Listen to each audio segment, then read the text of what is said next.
창세기 48장 1절에서 11절 말씀을 한 절씩 교독하겠습니다. 이 일 후에 어떤 사람이 요셉에게 말하기를 내 아버지가 병들었다 하므로 그가 곧 두 아들 므낫세와 에브라임과 함께 이르니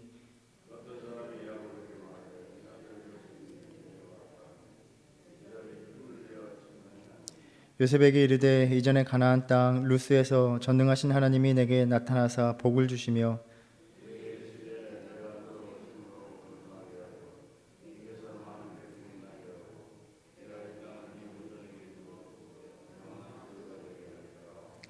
내가 애굽으로 와서 내게 이르기 전에 애굽에서 내가 낳은 두 아들 에브라임과 므낫세는 내 것이라 르우벤과 시므온처럼 내 것이 될 것이요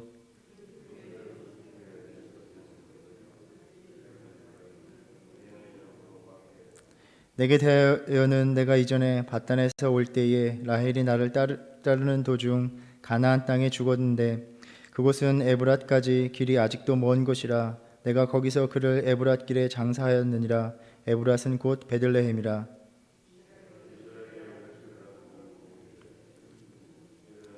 요셉이 그의 아버지에게 아뢰되 이는 하나님이 여기서 내게 주신 아들들이니이다. 아버지가 이르되 그들을 데리고 내 앞으로 나오라. 내가 그들에게 축복하리라.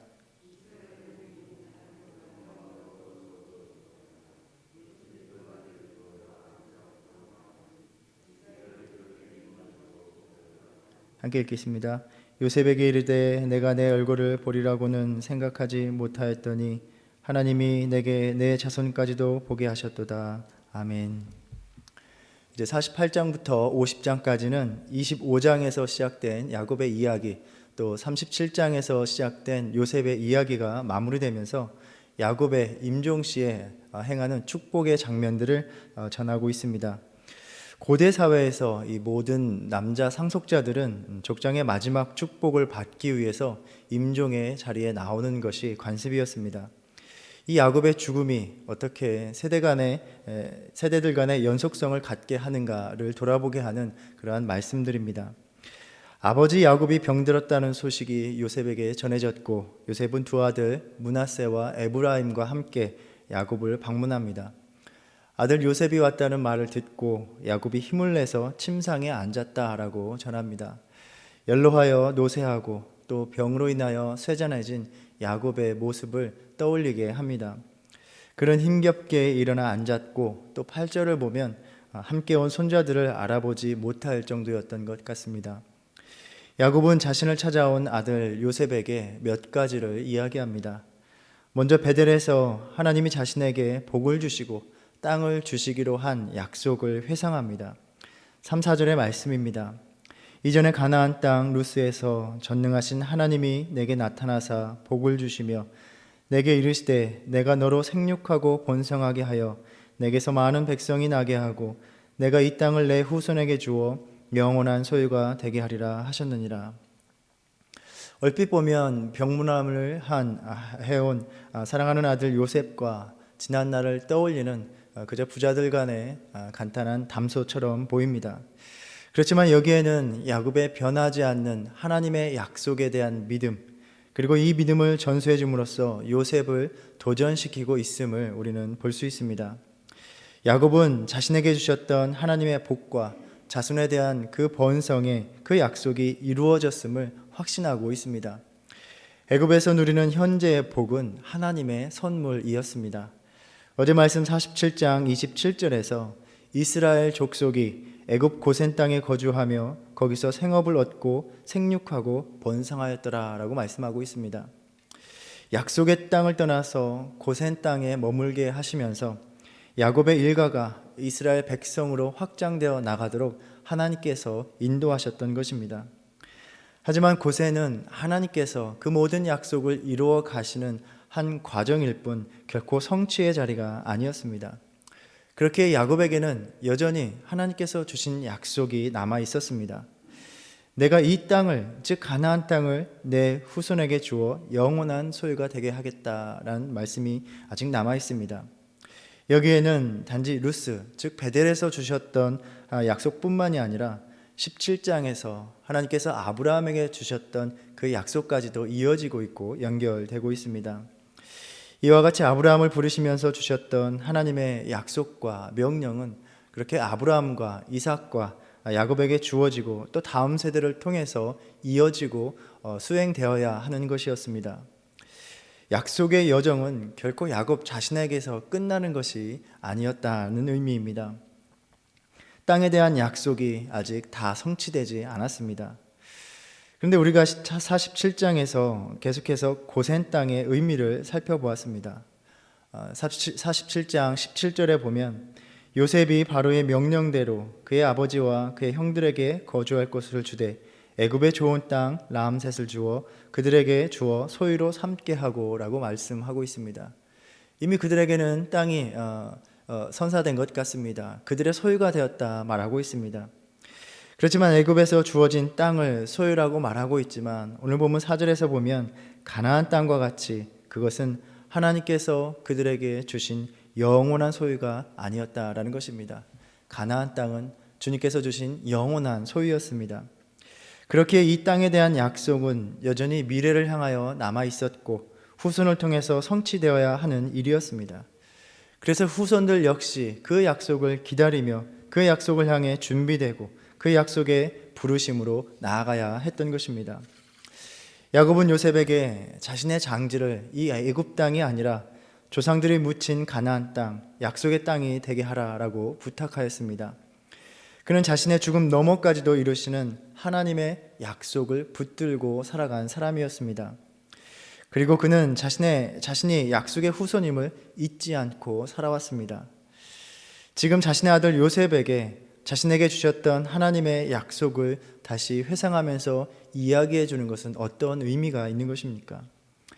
아들 요셉아, 하나님께서 우리 조상 아브라함과 이삭과 나 야곱을 통해서 주신 약속이 여전히 우리 앞에 놓여 있으니 너 역시도 약속의 후손으로 살아가야 한다라고 당부하고 명하고 있는 것입니다. 야곱은 험악한 인생을 살아오면서 하나님의 약속이 실패하지 않았다는 사실을 인생을 통해서 체험해 온 사람이었습니다. 야곱은 지금 비록 육신은 병들고 노쇠하여 몸을 가누기도 힘든 상황이었지만 그는 여전히 힘있게 약속을 붙들고 살아가고 있었습니다. 그래서 지금 자신들이 누리는 이 애굽이 주는 풍요가 아니라 오직 하나님이 그 약속을 이루어 가신다는 그 흔들리지 않는 믿음을 간직하고 있었던 것입니다. 야곱의 자손들은 생육하고 번성하는 과정에서 애굽에 동화되는 유혹 속에 놓여 있습니다. 야곱은 그 후손들의 삶 속에서 점점 애굽의 그 삶에, 그 문화에 타협해가는 모습들을 보았을 것입니다. 점점 더 애굽으로 기울어가는 자손들의 모습을 보면서 그 후손들이 앞으로의 자신들의 삶이 이 애굽이 아니라 하나님의 약속에 달려 있다는 것을 잊지 않기를 간절히 바랬을 것입니다. 그렇게 야곱은 이 자신의 중요한 생애 시점에서 하나님의 약속을 다시 한번 회상하고 있는 것입니다. 요셉아, 잊지 말아라. 나의 후손들아, 잊지 말아라. 너희들의 삶을 보증하는 것은 이 애굽이 아니라 하나님의 약속뿐이다. 이후로 너희가 이 약속을 붙들고 살 것인지, 이 약속을 신뢰하며 나갈 것인지 결단하지 않으면 안 된다라고 말하고 있는 것입니다.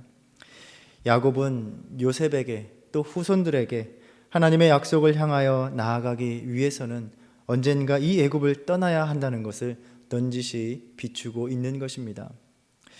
아버지 야곱으로부터 이 약속의 회상을 듣는 요셉의 심정은 어떠했을까요? 물론 그 역시 형들에게 팔려와서 이 애굽에서 참 많은 어려움 가운데 살았습니다. 하나님의 함께 하심을 통해서 오직 자신의 인생이 하나님의 돌보심에 있다는 것을 깨달은 사람입니다.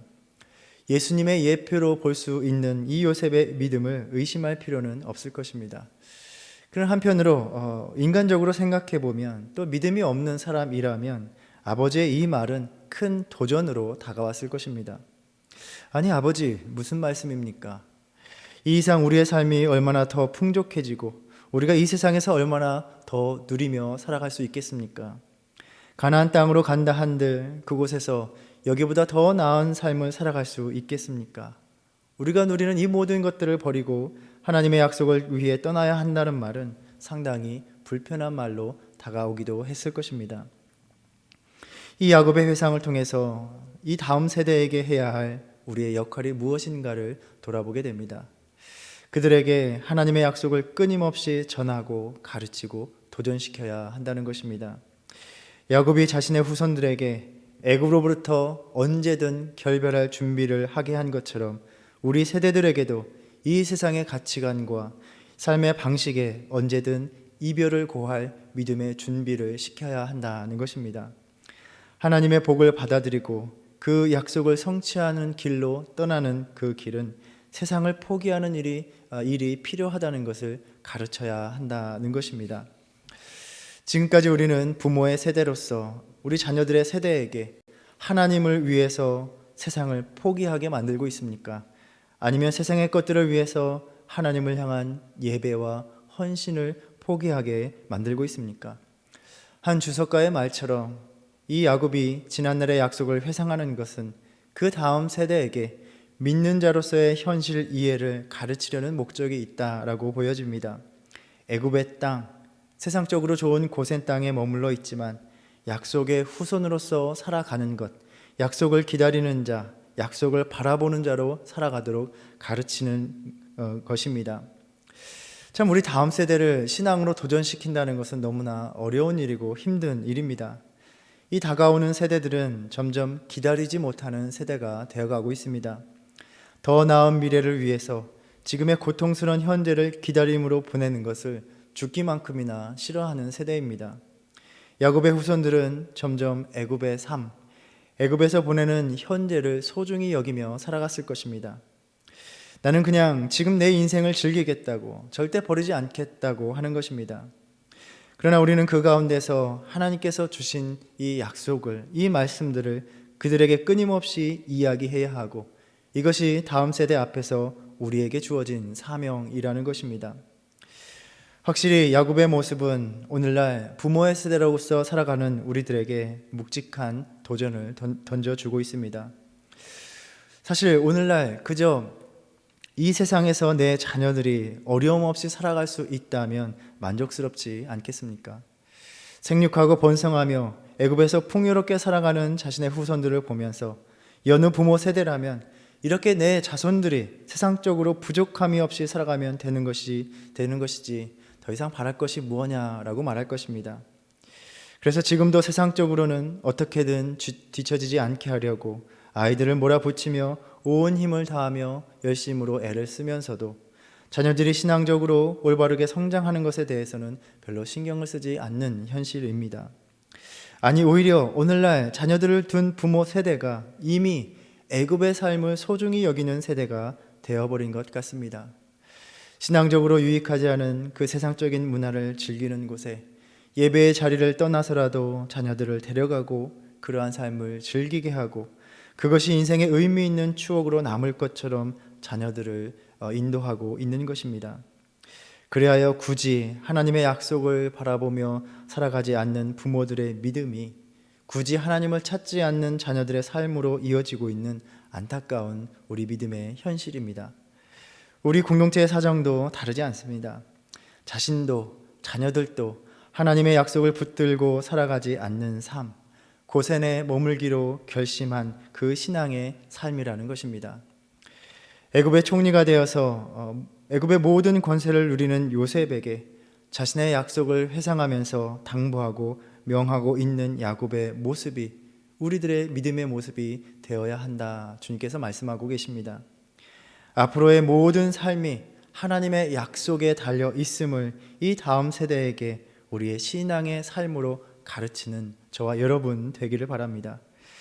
그래야 이 공동체에 속한 이 모든 자녀들이 그저 애굽의 종, 이 세상의 종으로 사는 삶이 되지 아니하고 하나님의 약속으로 나아가는 삶이 될 때 기꺼이 믿음으로 세상의 삶의 자리를 떠날 결단을 할 수 있는 믿음으로 성장하기를 바랍니다. 이같이 약속의 자녀로 살아갈 것을 당부하는 그러한 회상 속에서 야곱은 요셉에게 그 요셉의 두 아들을 자신의 양자로 삼아서 자신의 유산을 상속받게 하겠다라고 말합니다. 요셉이 낳은 두 아들 에브라임과 므낫세는 내 것이라 하면서 르우벤이나 시므온과 같이 자신의 아들들의 반열에 올리겠다라는 말입니다. 고대 근동에서 할아버지가 손자들을 상속자로 삼는 것은 종종 확인되는 관습이었습니다.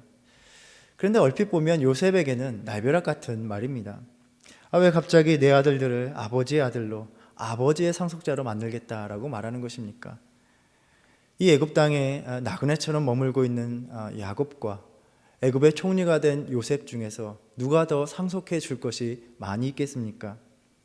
그렇지만 이것은 야곱이 요셉에게 베푸는 큰 사랑이었음을 묵상합니다.